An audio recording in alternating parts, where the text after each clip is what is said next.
Halo Sobat Rebaner, gimana? Masih tidur ditemani oleh guling sendiri? Hahaha. Atau masih ditemani oleh selimut yang menutupi badan Anda, namun tidak menutupi rasa malu pada diri Anda? Pada kesempatan kali ini, saya akan merangkum alur cerita film penyelamatan Sandra yang membuat adrenalin dan kemarahan dalam hati kita bergejolak, layaknya api yang tidak bisa padam.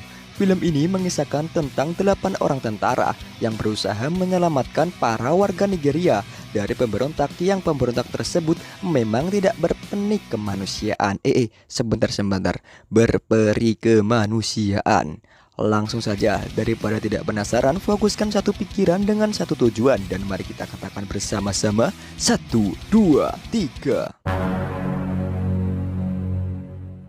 Film diawali di sebuah negara Nigeria di mana terjadi konflik politik dan terbentuklah sebuah rezim baru yang menciptakan pemberontak yang sangat sadis di negara Nigeria. Pemberontak tersebut tidak segan-segan untuk membunuh warga negara tersebut, termasuk anak kecil dan juga ibu bayi penjual jamu di pagi hari. Dan sangat kebetulan sekali di sana ada sukarelawan dari Amerika yang sedang menjalankan tugas sebagai dokter di sana. Dan di sini mereka diharuskan untuk menyelamatkan sang dokter tersebut dan juga para kawan-kawannya. Tugas tersebut diberikan sang kapten kepada seorang letnan, ini dia orangnya, dengan 8 anggota pasukannya. Dan dokter tersebut bernama Dr. Lina. Mereka diharuskan untuk segera membawa pergi Dr. Lina dari desa tersebut, karena dikhawatirkan para pemberontak sampai di sana untuk membunuh Dr. Lina. Setelah mereka ngopi di warung Jarwo, mereka pun segera berangkat ke tempat tujuan tanpa membayar kopi dari Mas Rudi. Sampai di sana di sini mereka pun berbecek-becekan masuk ke dalam hutan dan mereka pun menemukan tempat yang disinggahi oleh Dr. Lina.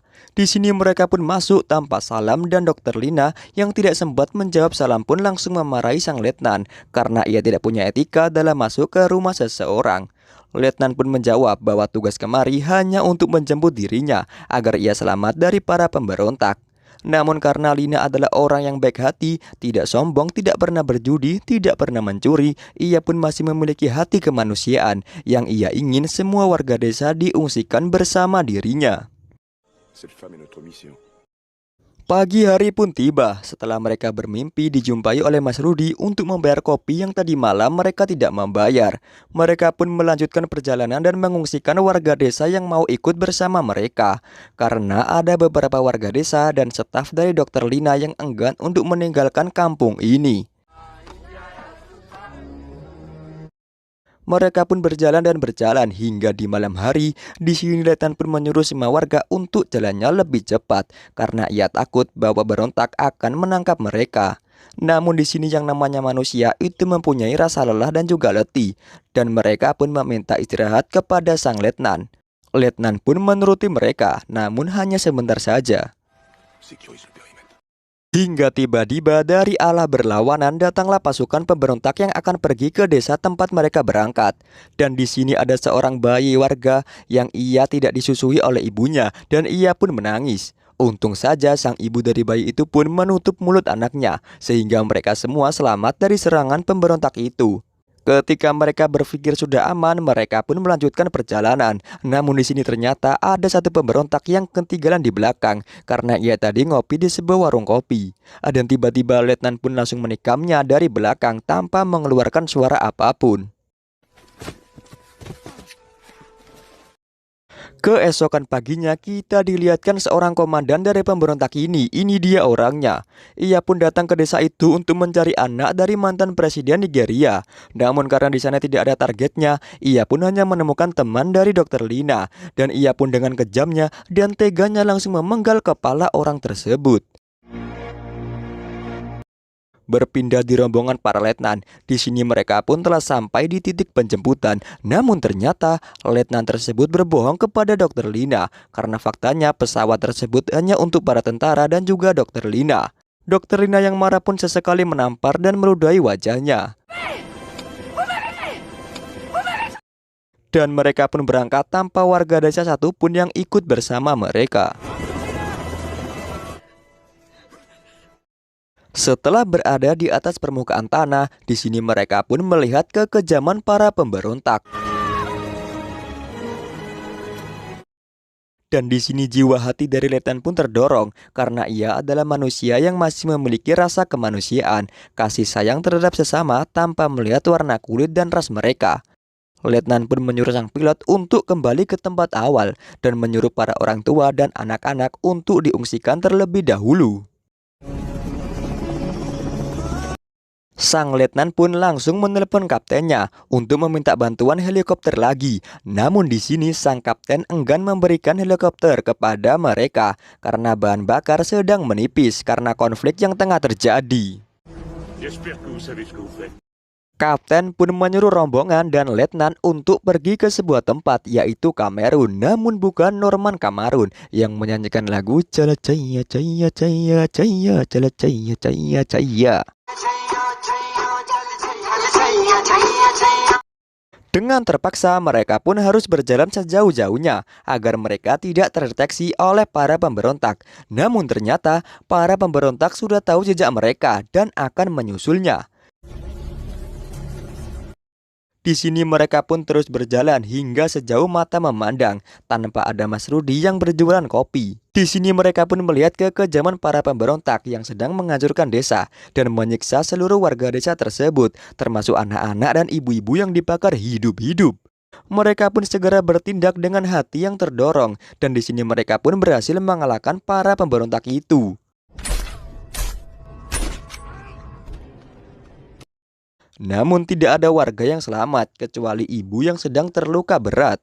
Dan di sini ada seorang pasukan yang bernama Michael yang menunjukkan layar pendeteksi dan ternyata para pemberontak itu sudah dekat dengan mereka. Namun anehnya, para pemberontak itu selalu mengerti arah mereka yang mereka pergi tanpa meninggalkan jejak.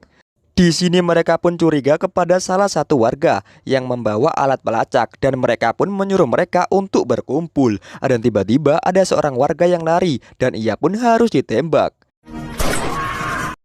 Dan benar saja pria tersebut membawa alat pelacak yang tidak heran para pemberontak mengetahui posisi mereka. Pria itu beralasan kenapa ia membawa alat pelacak karena di antara mereka ada anak presiden yang ikut bersama mereka dan menyamar sebagai warga desa. Dan di sini ada seorang warga desa pun mengaku bahwa ia adalah anak dari presiden yang tengah menyamar sebagai warga desa. Ia melakukan itu karena rezim baru telah membunuh bapaknya, ibunya, dan dua adik perempuannya, hingga ia tidak punya pilihan lain selain berlindung di tempat yang aman, yaitu menjadi warga desa dan ditemani oleh pengawal yang setia kepadanya. Dan terkuak fakta, kenapa para pemberontak itu selalu mengikuti mereka, karena mereka tengah mengincar anak presiden.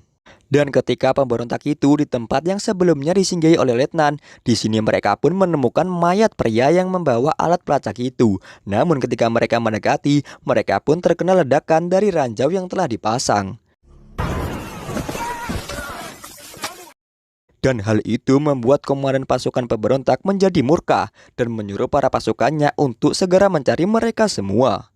Dan di sini, letnan pun kembali menelpon sang kapten untuk meminta helikopter penjemputan. Namun sang kapten mengatakan bahwa tempat yang mereka huni sekarang adalah wilayah yang penuh konflik, sehingga mereka tidak ingin membahayakan helikopter. Di sini, letnan pun bertanya kepada anggotanya, apabila mereka ingin pergi duluan ke zona aman silahkan pergi. Namun karena mereka adalah satu badan yang tidak akan terputus, dan kalau terputus mereka tidaklah sempurna. Dan mereka pun setuju untuk mengamankan warga desa Nigeria yang harus dipertahankan. Dan karena para pemberontak itu telah dekat dengan mereka, mereka pun harus berhenti dan menyambut para tamu jahat yang akan membunuh mereka. Namun ketika itu, tiba-tiba ada pasukan dari letnan yang terkena tembakan di bagian lengannya. Mereka pun langsung maju untuk menyerang para pemberontak, yang faktanya mereka kalah jumlah dengan pemberontak yang begitu banyak.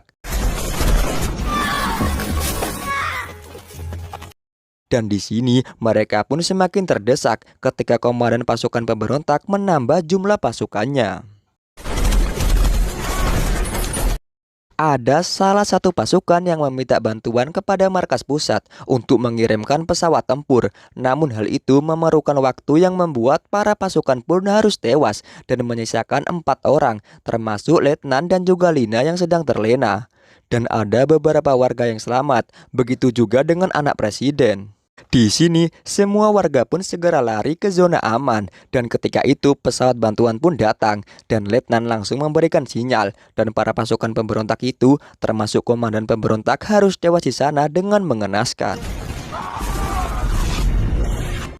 Di sini, putra presiden pun selamat, dan Lina yang selamat berkat bantuan dari letnan. Letnan di sini pun bangga kepada para prajuritnya yang masih setia dengannya, dan letnan pun harus sedikit menahan rasa sakit karena luka yang sedikit melukai wajahnya. Dan film pun tamat. Itulah film yang dapat saya rangkum. Pesan yang dapat kita ambil pada film ini adalah peperangan atau konflik tidak akan menimbulkan kedamaian, namun malah membuat kerusuhan yang bukan hanya para pejuang yang harus tewas, namun para warga di sekitar harus merasakan efek dari perang ini. Pada intinya, perang tidak akan menyelesaikan masalah, karena pepatah mengatakan satu musuh terlalu banyak dan 1000 teman terlalu sedikit. Saya Media Film mengucapkan terima kasih telah menonton channel ini, dan jangan lupa bantu saya untuk terus berkembang dengan klik tombol subscribe dan like agar saya terus semangat membangun channel ini. Saya undur diri. Assalamualaikum.